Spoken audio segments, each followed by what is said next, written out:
All right, now let's head straight to the commodities market. Now we have Ms. Bismarck Rewane joining us. Great to have you on the show. Good morning, sir. So I guess now we have, confirmation, from the side of the government, a hike is coming. So I guess telecom operators can, bring out the champagne at this point. Well, you're right. You're damn right. Yesterday, the price of MTN shares went up by 10% to 220. The investors have already factored that in and are expecting a lot of goodies. But more important to think about this is the fact that because of an increase in tariff and an increase in investment to make the industry sustainable, we are going to see an increase in productivity, not directly, but indirectly. Any increase in productivity and output is likely to allow inflation to moderate, which is the goal. So we heard from the policymaker, which is the Minister of Dr. Bosun Tijani, who was very clear that we want a sustainable sector. But we also heard from the regulator saying that we'll hold these guys to quality of service. We also heard from the operators, MTN, that they are all revving up and they're going to increase their capex. So in all, the economic benefits because of increased output and productivity. Two, policymakers align because they want this to lead to a moderation in inflation. And regulators, that is the NCC, and the Competitor Protection Agency, will also help to ensure that quality of service is maintained. So in all, I don't think it's a bad deal. Will they get 100%? No, they will definitely not get 100%. We suspect that we are going to likely see something between 40 and 50%, which is fair after so many years of static changes. You're mentioning 40 to 50%, but what if we see 20 to 30%? Does that not compensate for anything? No, 20% doesn't even compensate for inflation of last year. We're seeing inflation already at our projections that inflation is going to come out about 5.3%. The numbers are coming out on Monday next week. So even if you increase by 20 or 30%, you have not even compensated for this year's inflation. You have not even compensated for the exchange rate devaluation of 47% in 2024. So 20, 30% does not even cut it at all. You need something much more aggressive. And what you should be asking is that what will be the corresponding increase in output and productivity because of this increase? Definitely, this is exactly the thing that we require. We need an increase in productivity, increase in capex, and therefore, I would say that anything less than 40 or 50% is not even in the ballpark at all. Okay, so I'm guessing 40 to 50% hike. Does that mean protecting consumers, and 100% means you're leaving consumers in the cold? No, 100% is too aggressive. Obviously, for the past 10 years or so, there's been no adjustment, while cumulative inflation for that period is in excess of 150%. So I don't think we should be talking about what the quantum of increase is. It is what the level of productivity that will be associated with this increase brings. And don't forget, you've seen the Band A adjustment some days ago for electricity. And one of the major costs of telco operation is power. So if the power supply situation improves and the tariff is increased, you will see that this particular sector is going to contribute significantly. But please note that for 2 years, there have been no dividends from the telcos, and MTN and Airtel were one of the largest dividend disbursers in this period. Because of losses, they've paid no taxes.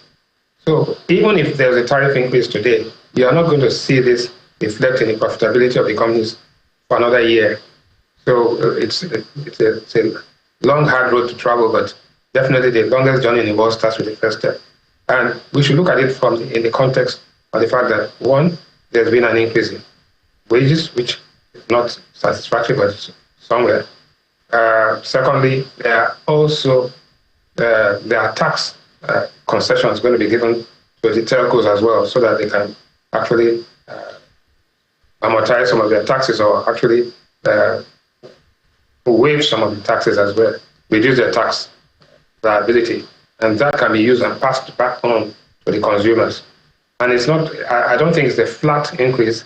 It's going to be staggered across different products, like data, voice, SMS, and all that. So the details will be worked out between the regulator and the operators, but the important thing is that we need investments in that sector. And if we go further to say what we call the what-if analysis, if you do not do this, what is the likely outcome and unintended consequences?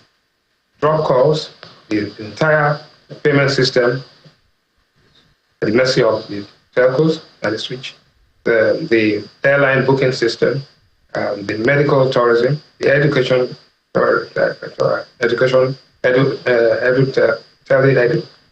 all of those things mean that we must begin to invest in this sector that enables and actually catalyzes growth. It is so important and imperative. It must be done like yesterday. And do you think telecom tariff hikes, do they play into inflation? It helps to reduce inflation because it increases productivity. Let me give you an example. If I was going to go from Aja to Ikeja to do a job, and I can't get through on the phone because the base station is down, I'd have to go to Aja to find out that the guy is not there. Or I have to go to Aja, find out what is there, come back, go to Ikeja, then come back to buy the parts, which I'll use to go back again. If you streamline all of this activity, you'll see that there's actually a reduction in cost. And we've seen that especially with the electricity tariffs, that the more cost reflective the tariff, the more they invest, the more the downtime, because diesel and alternative energy cost about 4 times more than public power supply. So we've seen that a nominal increase in tariff does not necessarily lead to a corresponding increase in cost, because you have to factor in the productivity gains that come with it. I think it's something that means that the average cost actually, in most cases, actually comes down. It's the marginal cost that increases. People are more efficient in the deployment of these resources at that time. All right, so it's inflation reporting season. It's upon us at this time. We're seeing major economies reporting. We're expecting inflation for December. What's your crystal ball telling you? Our projection is about 35.3%. We noticed that of the 46 commodities that we track, about 25% of those commodities increased in price. Another 26 or 27% actually stayed flat. And about 48% of the commodities we tracked actually showed a decline, which is quite interesting. And this is for the December inflation. In January, every year, traditionally, prices come down because, one, Ladi, you know that you would have finished all your money celebrating in December, the dirty December. Yes, all my money is finished at this point. Yeah, you're right. Yeah, so you're not able to buy anything. So what we see in January is that prices come down, consumer resistance is high, and we've seen the petrol price war, even though it's marginal, we've seen that is helping, and the price of diesel is coming down. So we think that January we'll see some moderation, but the December inflation, it goes up to 35.6. Food inflation is still relatively high. And so January we'll see the change and moderation.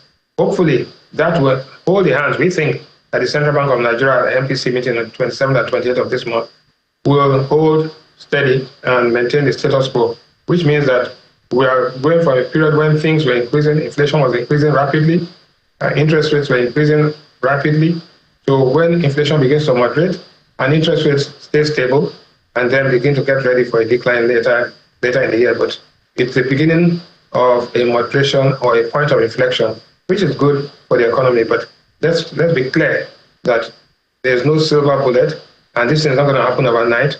We have a long, hard road to travel. And talking about a long road, we're seeing Ghana, the inflation for December, that's out, showing a fourth consecutive month of increase at 23.8%. Yes. Ghana is quite interesting because they did all the things they had to do. But what has happened now, we've had 4 consecutive increases. It's now at about 23.8%. Now, but you must remember that Ghanaian inflation got as high as 54% a year ago. So they've hiked interest rates, they've taken away some of the subsidies, They've actually had a change in government, right? So this is it. I think that Ghanaian institutions are quite strong compared to our own institutions, which are fragile. And so the Ghanaian bureaucracy is, even though they are strong institutions, they are quite bureaucratic. So there'll be some time, but Ghana is a more diversified economy. They have tourism, they have oil, they have bauxite, they have aluminium, and they also have education. And they have strong education institutions. So a lot of people, even from Nigeria, are going to schools there. So we think that the Ghanaian experiment is a good guide for us, but Nigeria's economy is 8 times the size of Ghana. Ghana has only 2 airports, I think, Kumasi and Accra, and maybe one other. We have at least 30 airports in this country.